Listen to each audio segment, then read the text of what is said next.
What's in a name? When you're trying to sell a product, quite a lot as it happens. That's why most video games tend to favour titles that either obey the rule of cool or say exactly what's on the tin, or preferably both. True, some of the industry's most heralded franchises have pretty strange names, nearly all the result of continuing the canon of a legacy mistranslation, but for the most part games' names are clear, direct, and leave the player in no doubt about what they're buying. Sonic the Hedgehog, a game in which you're a hedgehog called Sonic. Tomb Raider, you can bet you'll be raiding some tombs. Firewatch, any guesses what that entails? Sequelitis can lead to some slight mistruths. Tomb Raider 2, for example, doesn't have any, but in those cases, the normative dissonance is understood as a product of success. After all, Donkey Kong Country 3 doesn't feature its titular gorilla, but it could hardly have been renamed Kiddy Kong Country, could it? There are a handful of games, however, whether through a promotional bluster or development inconstance, which outright lie to the player through their names, or maybe because there wasn't a primatologist on staff.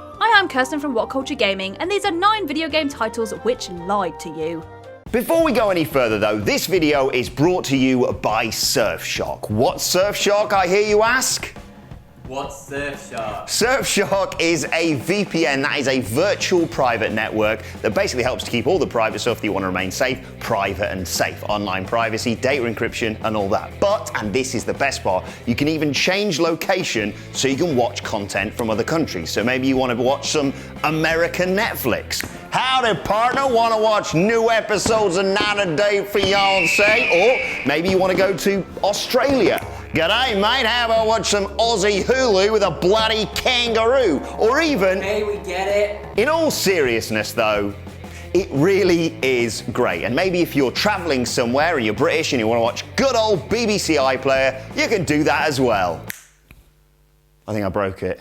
Plus, with our promo code, you get 83% off and 3 months free. The link is in the description and the promo code is, of course, WhatCulture. Find out more at surfshark.com, and if you're not happy, there's even a 30-day money-back guarantee. Thanks to Surfshark, and now, back to the video.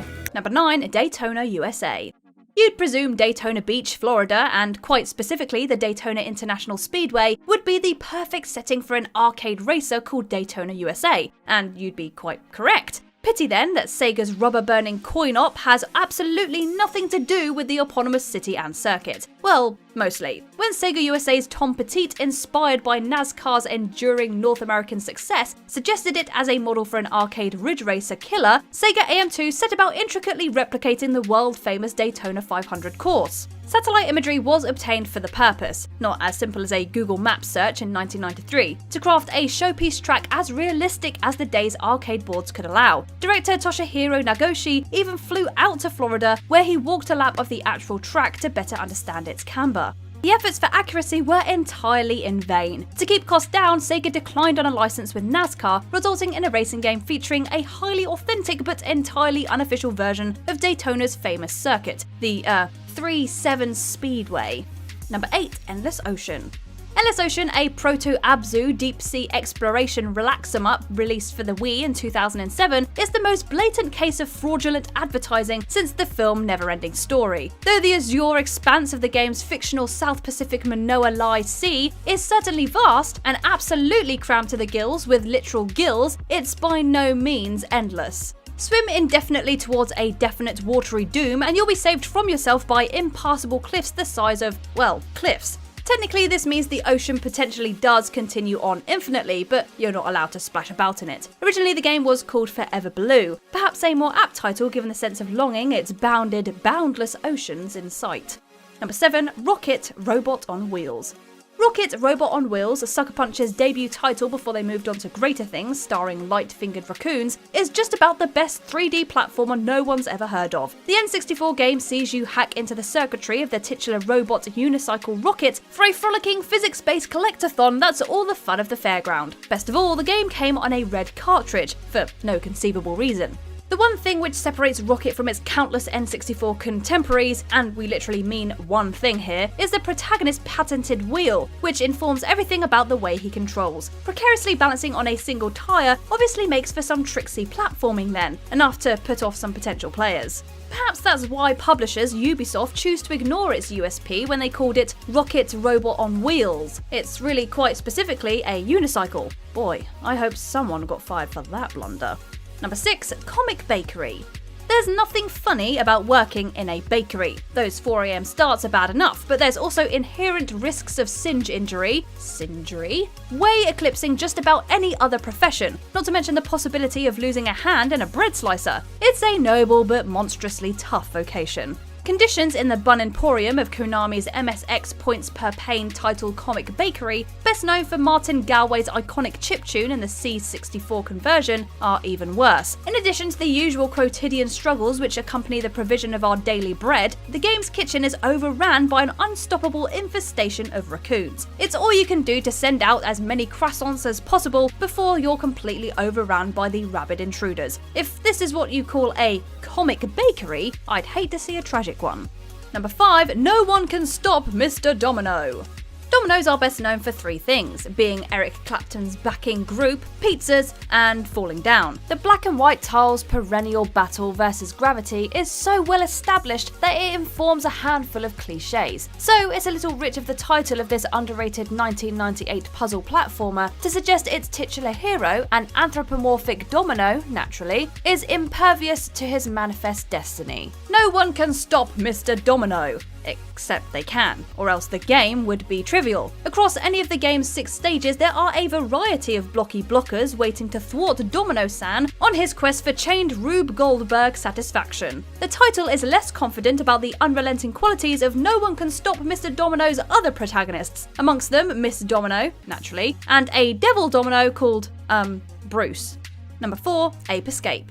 With its novel dual analog controls and superb simian humour, Sony's 1999 chimp catcher Ape Escape was just about the only PlayStation platformer to come close to not just matching, but eclipsing Mario 64's quality. Sorry, Spyro fans. It's just a pity the entire game's central conceit is a big fat lie. Ape Escape sounds self-explanatory, right? A game in which a troop of apes has in fact escaped, and it's your job to humanely hunt them down. Except despite the name, there is not one single ape in it. Those yellow-painted primates are anything but, as per the game's own plot, which specifies flea-bitten mastermind Spectre as an albino monkey who's released a whole army of Pippo monkeys to accomplish his nefarious, probably banana-related scheme. So you're probably thinking, easy there Diane Fossey, apes, monkeys, what's the difference? Any primatologist will tell you quite a lot when you're trying to catch one in a butterfly net. Number 3, Legend of Zelda: A Link to the Past. What's the name of the much admired Legend of Zelda game which sees everyone's favourite pointy-eared green-clad pixie boy hurtling back and forth through time in his quest to prevent the world's absolute overthrow by evil pigman Ganon? Logically, it must be A Link to the Past, right? Wrong. Yes, we know it's of course Ocarina of Time. Stick with us here. The SNES's 1991 Hyrulean romp might be a masterpiece in just about every regard, but the name ain't one. It's not time that the hero of time crosses between, but dimensions, using his magic mirror to flit between light and dark worlds. In many ways, it's a shame Nintendo wasted such a cracking pun on the one Zelda game for which it is entirely inappropriate. Number 2, Final Fantasy II. The deceit of a Final Fantasy, exacerbated with each fresh numbered entry into the series almost 4 decades after it lamented its own ephemerality, is well established and well lampooned. The common myth is that, making one last stab at producing a hit for Squaresoft, creator Hironobu Sakaguchi gave his Dragon Quest aping RPG a name bearing finality. Irony intervened and the game was a smash hit. That tale is apocryphal. In actuality, Sakaguchi just wanted a cool name which could be abbreviated to FF in Romaji, and he got one, despite how gibberish it is. Even more gibberish is sequel Final Fantasy II, a name which defies linguistic logic and reality if you picked the game up in North America. That's because the Final Fantasy II released in the USA was in fact the 4th game in the series. Squaresoft not asked about shipping the Famicom's actual experimental sequel to the West, nor the oft-overlooked third game. It was a similar story when, having deemed Final Fantasy V too hard for America, Square rechristened Final Fantasy VI as Final Fantasy III. Imagine the confusion when 3 years later, Final Fantasy VII landed on the PlayStation. Whew. Number 1. Outer Wilds. Mobius Digital's Outer Wilds is one of the finest games of this and indeed any other generation. A paradoxical tale of cosmic exploration condensed into just 22 perpetually looping minutes. It's less about what you find and more about what you learn, with the keys to unlocking the galaxy's secrets stored entirely in your mind, as each fresh run of the Groundhog Day scenario iterates upon the last. Despite the title, named for your spacefaring company, Outer Wilds Ventures, you're not exactly a Ray Mears-esque bushman, a wilderness survivalist in spite of his perfectly ironed, spotless shorts. The task is really more archaeological than it is cartographical, with much of the solar system already well charted. And not just by your colleagues, who you'll find encamped on and even inside each of the galaxy's 5 planets. Dig deeper and you'll discover trails of an ancient lost race who conquered and colonized this untamed sector of space centuries ago. The clue it's not true wilderness is that there's a school in it. And there you go, the 9 video game titles which lied to you. Ugh, how dare they?